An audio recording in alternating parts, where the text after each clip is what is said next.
mahazo sendra ny tompokely tany aminao, mahatonga atsika roa tafaraka hatramizao. Zao atena dimy retirety ohatry ny adaly, tsy mahafantatra fidy akoatranao kiry malala. Tsy haiko azavaina tsondra hoe mila tantarainy, ny azo ambara de masoandro ianao isa-marainy.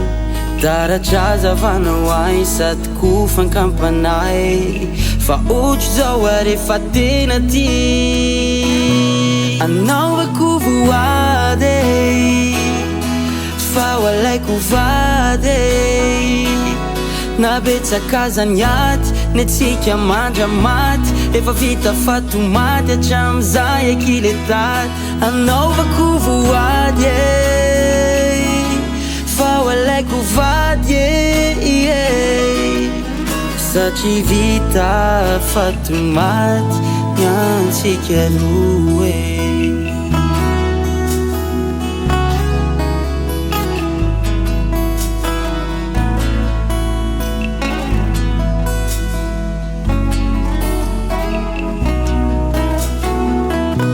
Ka mino fa ianao ko tena totoay, matona naika na tsy mba nanisy ay.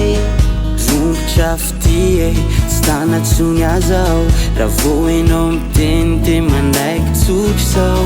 Fa niangatahako aminao de zaho aky malala, efa tena tia zao de aza mba ela. Fa manoratra no avitsika roa zao, fa tsy maintsy ho tanterako ilay hoe anaovako voady, fa ho alaiko vady. Nabetsaka aza ny aty ny atsika mandra maty, efa vita fatomaty hatramizay akile tady. Anaovako voady, fa ho alaiko vady,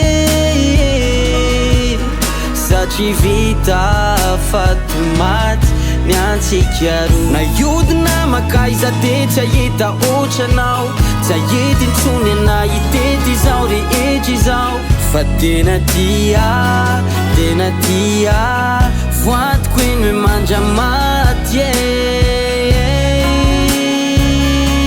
Anaovako voady, fa ho alaiko vady.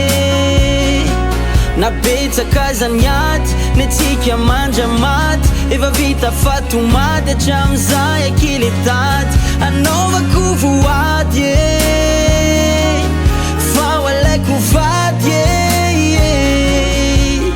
satria vita fatomaty ny antsika roa.